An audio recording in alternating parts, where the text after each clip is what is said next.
en 2014 par les acteurs de la filière, le label Viande de France garantit aux consommateurs un produit issu d'animaux nés, élevés, abattus et transformés sur le territoire national. Au sein de ce label, on peut retrouver différents types de viande, tels que la viande bovine, la viande ovine, la viande de veau, la viande chevaline, la viande porcine, ainsi que le lapin et la volaille française. Le label Viande de France, c'est surtout une démarche pour rassurer le consommateur avec un identifiant que l'on souhaiterait voir chez l'ensemble des distributeurs français, dans la grande distribution notamment, parce que l'idée c'est de montrer aux consommateurs que ce qu'ils consomment, ça vient des éleveurs de France, donc il y a un lien assez proche finalement et direct entre le consommateur et le producteur.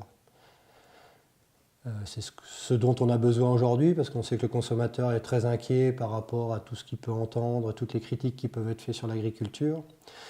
Et nous, il y a des démarches qui sont engagées depuis longtemps. Peut-être que le consommateur ne sait plus vraiment comment on travaille, donc on a besoin de lui réexpliquer.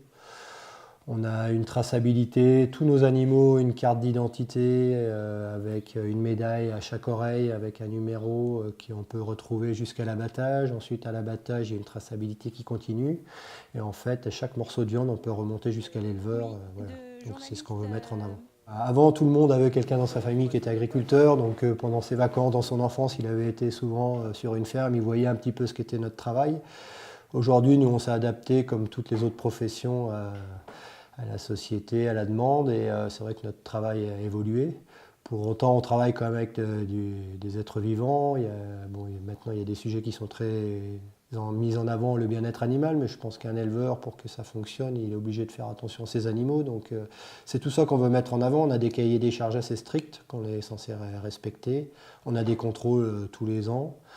Donc on est suivi d'assez près. Donc nous, notre maillon est très suivi et les maillons après nous sont relativement contrôlés et de plus en plus pour que le consommateur je pense qu'il puisse avoir confiance en nous, quoi. C'est surtout ça qui nous importe. En France, les éleveurs sont soumis à des normes strictes concernant la sécurité alimentaire et sanitaire qui garantissent aux consommateurs un niveau élevé en qualité. Malheureusement, dans les rayons des supermarchés, il n'est pas toujours facile de distinguer les produits français des produits étrangers. Le logo du label Viande de France est donc un bon moyen pour le consommateur de se repérer, ce dernier étant seulement le premier échelon de la qualité, suivi par les labels IGP et AOP. Nous, notre gros traumatisme, ça a été la crise de la vache folle en 1996 puis en 2000. Et là, c'est un traumatisme pour les éleveurs comme pour les consommateurs il y a eu une crise de confiance énorme. C'est pour ça qu'on avait besoin de ramener de la traçabilité, de la transparence pour que les gens aient confiance en nous.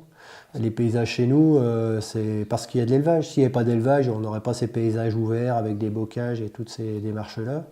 Et donc, la deuxième démarche qu'on peut y mettre sur la viande de France, c'est que c'est de l'emploi derrière aussi. Parce que nous, on n'est pas délocalisable, c'est-à-dire que la viande, on peut aller l'acheter au Brésil ou dans l'Est, dans les pays de l'Est, mais vous n'aurez sans doute pas les mêmes garanties, et en tous les cas, vous n'aurez pas l'emploi derrière, alors que nous, c'est une filière qui fait beaucoup d'emplois. Aujourd'hui, suite à un peu de la pression des éleveurs quand même, et puis aussi du consommateur qui demande à avoir plutôt des produits français, on a remis beaucoup de viande française dans les rayons de la grande distribution.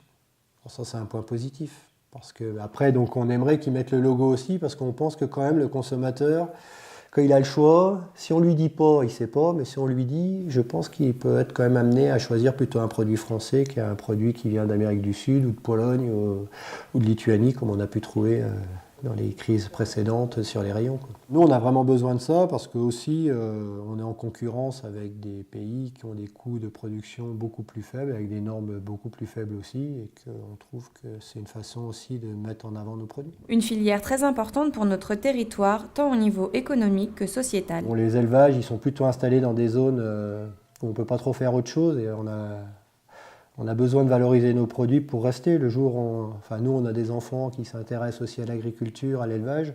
On aimerait bien pouvoir leur transmettre l'exploitation. Et c'est vrai que pour faire ça, il faut quand même que les consommateurs croient aux éleveurs, parce que c'est un métier malgré tout qui est passionnant.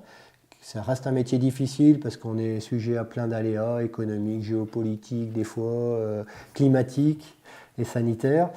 Mais c'est un beau métier, mais il faut encourager à ce que les jeunes restent sur ce métier-là, parce que c'est nos territoires, nos paysages, ils vont vivre à cause de ça, grâce à ça.